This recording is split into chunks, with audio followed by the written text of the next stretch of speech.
enabling him to fight angels on equal footing in future. Ryu wasted no time in claiming his rewards for coming in first place in the entire region. He carefully selected a 3x experience buff for 2 rounds, fully aware of its importance. He already possessed valuable information and a good amount of gold, but he needed to level up quickly for his future plans. As Ryu made his choices, the angel's presence began to fade, and a soothing white light enveloped the entire area. The scene then shifted, and we found ourselves back on Earth with Youngman. He was panting and bewildered, slowly raising his head as he wondered if everything that had transpired was merely a bad dream. However, Youngman noticed something odd. He checked his phone and discovered that exactly 5 hours and 20 minutes had passed, precisely the same amount of time as in his dream. Gradually, others around him began to wake up with headaches. Youngman's friend also woke up, confused, and shared that he had experienced a strange dream. But Youngman observed something even more alarming. As he pushed his friend's foot gently, there was no response.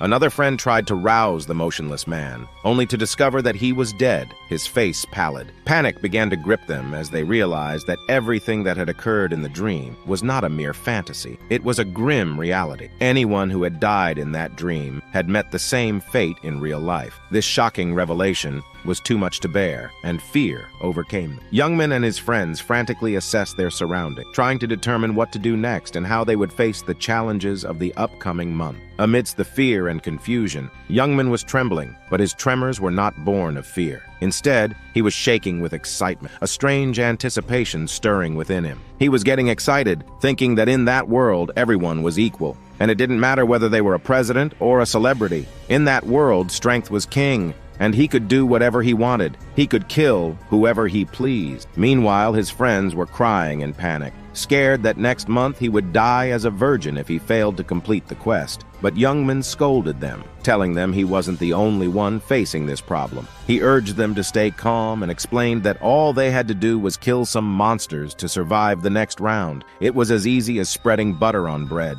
Hearing this, his friends couldn't believe what they were hearing and thought Youngman was crazy to begin with. But now he seemed even crazy. One of them sighed and called him a bastard, saying that with his miserable life, he wouldn't be missed if he died right now. After all, he had tons of things he wanted to do. Youngman paid little attention to their words. He was scanning the crowd. His friends asked him what he was looking for, and it turned out he was searching for his personal punching bag, Ryu. He wondered where that little rascal had gone. He had definitely seen him heading in that direction before he passed out. Could it be that he couldn't even make it past the first round and died there? But still, not finding him, he calmly shrugged his shoulders. It made sense to him that a loser like him didn't survive, and most likely had died. Suddenly, something in the crowd caught his attention. He saw a man in medieval armor. Young men couldn't understand who this guy was and where he managed to dig up this outdated armor. But then he realized it could only mean one thing. The status windows were working here as well. As soon as he gave the right command,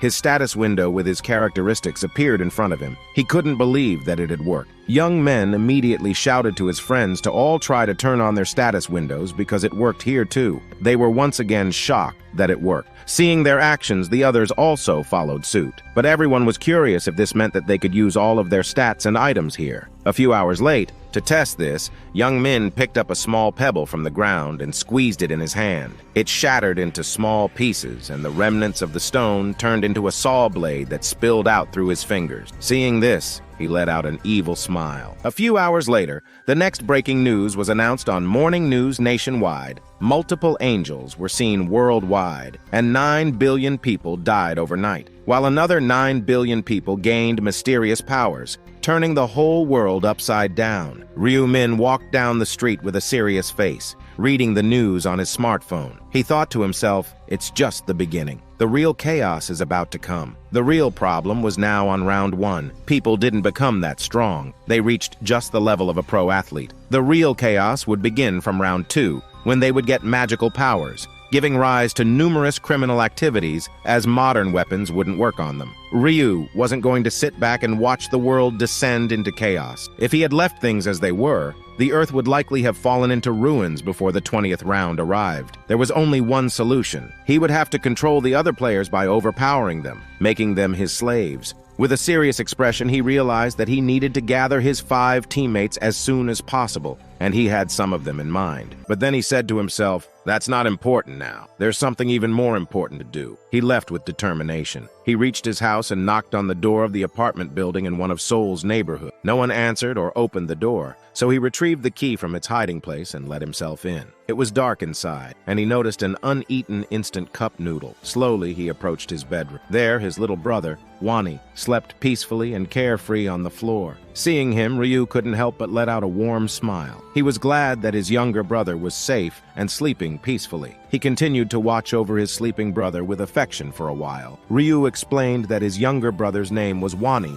and he was in his 3rd year of middle school. With a sad tone, he continued, saying their family had once been quite ordinary and happy. But after their parents died in a car accident, a lot of things changed quickly for them. One of the most drastic changes that happened was that Ryu became his little brother's only family and guardian. As Ryu examined his little brother, he noticed a band-aid coming off his hand and some bruises on his shoulders, as if someone had beaten him up. Gently, Ryu glued the band-aid back on and just stared at his brother, lost in thought. Morning came, and Ryu woke his little brother up, informing him that it was morning and time to wake up. Wani, still sleepy, slowly woke up and questioned why he was being awakened so early, especially when he had no classes today. Ryu, seeing how lazy his little brother was, pulled the blanket off him, startling him and waking him up in shock. Ryu explained that they didn't have time to sleep, and that he would explain everything later. For now, Ryu instructed him to hurry and dress up as they had to go somewhere urgently, his face still serious.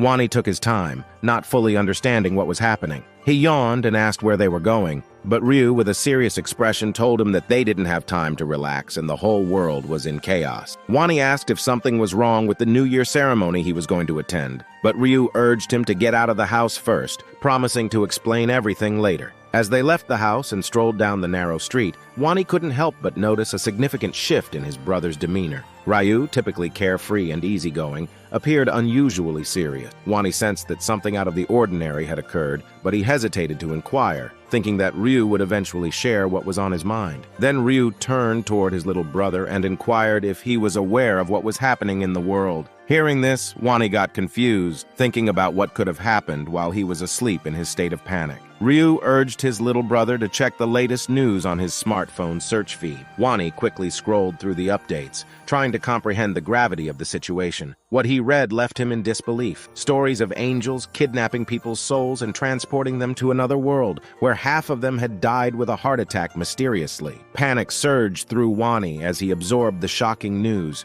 In his state of anxiety, he bombarded Ryu with questions, asking, did Ryu also get transported to that world? His brother told him that he had been taken too, and he could only get out after killing 100 monsters called goblins. Hearing this, Wani immediately began to worry about his brother's health and asked if he was hurt. He bombarded Ryu with questions, but Ryu reassured him not to worry about himself. However, upon hearing this, Wani became even more concerned. After all, Ryu was his only family, his only sibling, and dearest person. Ryu was his entire world, and the thought of something happening to his brother was unbearable. To fulfill both the mother's and father's duty, Ryu became the most mentally strong individual from a very young age. But having a strong mind and killing 100 monsters are completely different things. Seeing his worried little brother, Ryu smiled and told him not to worry too much. He reassured Wani that he would explain everything later, but for now, they didn't have much time, and they needed to take action. Then Wani stopped and asked Ryu to tell him where they were going. He was willing to follow Ryu, but all the information was too much for him to handle,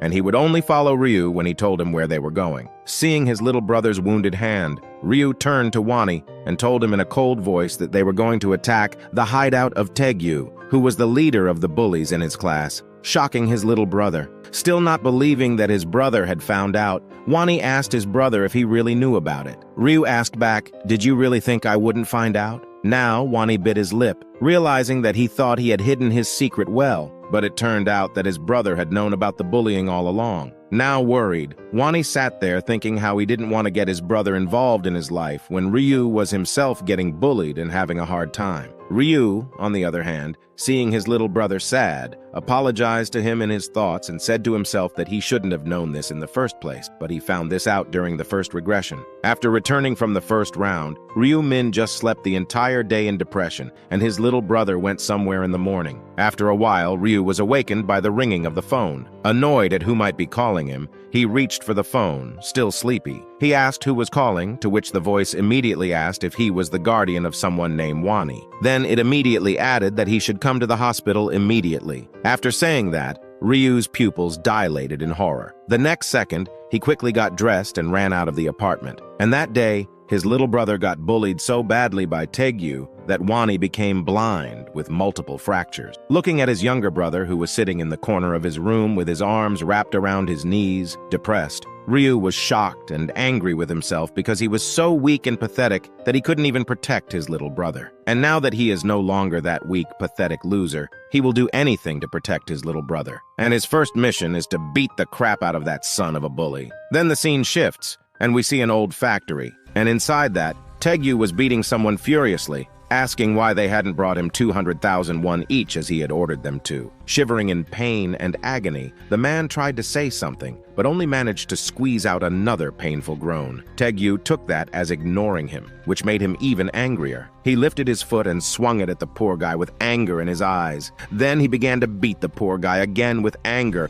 who had no chance to resist, and it would have made things worse because his assailant was not alone. Taegyu's friends stood aside watching this one-sided beating with a chuckle, but they were actually tense and afraid of Taegyu's ruthless attitude, since he was very unpredictable and very cruel. Even the other high school students were afraid of him. Taegyu was 185 centimeters tall, and he had a rather large physique for a sophomore high school student. Undoubtedly, he was an overwhelming dominant among his peers, and was famous even among gangsters for his fighting skill. After a while, the man was finally done with the beating, screaming harshly. He scratched his neck and headed towards his buddies, complaining irritably that he couldn't buy a motorcycle today, as he couldn't get the money he was going to get today. Seeing the angry guy approaching them, the group of his buddies immediately tensed up. Unfortunately for them, their fears were realized as Taegyu approached his gang and asked if any of them knew anyone from whom he could get the money to buy the motorcycle. The gang was caught off guard, and each of them scratched the back of their heads nervously.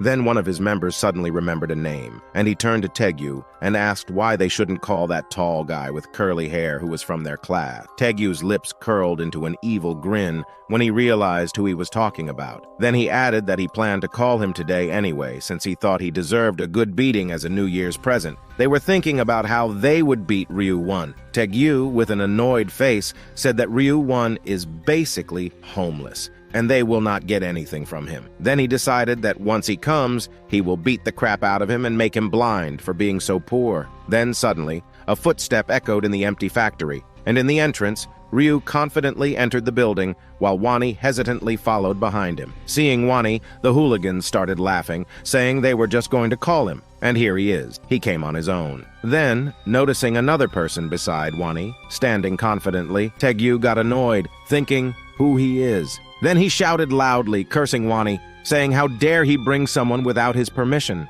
But Ryu just stood there silently, glaring at them, and Wani started to shiver in fear. Seeing this silent treatment, Taegyu got even more annoyed. Then he angrily, slowly came toward Wani and asked him if he brought another errand boy. But before he could say anything, Ryu stepped forward with a smile on his face and confidently stated that he was his older brother. Taegyu laughed, then turned to Wani, who was standing behind his older brother, and reminded him that he had already told him to watch his language if he didn't want to get beaten up. And now he had come with his older brother to his hideout to get revenge with a mocking smirk on his face. Taegyu clenched his fists and told Wani that he and his brother would die today. Then, turning to one of his minions, he nodded and ordered them to act. The latter, not realizing what he was getting into, nodded in agreement with a happy smile. While Taegyu was standing behind with his arms crossed, his underlings slowly walked toward Ryu and started taunting Wani, asking if his brother had ever even killed an ant before. Now, standing face to face with Ryu Min, he compared his height with Ryu, saying how small he was, and how Ryu Min was even smaller than Ryu Wan. But before he could finish his sentence, a heavy fist came flying toward him, and the next thing he knew, he was lying on the ground, blood coming from his face and mouth. Seeing his friend's defeat, the other guy immediately rushed at Ryu, intending to strike him with his fist. However, Ryu Min dodged his attack and struck him in the jaw with his fist. The blow was so strong that the guy let out a painful scream and flew a few meters away, hitting some debris behind him. At the same time, the first guy, who had already recovered from the blow, as well as the remaining bald guy,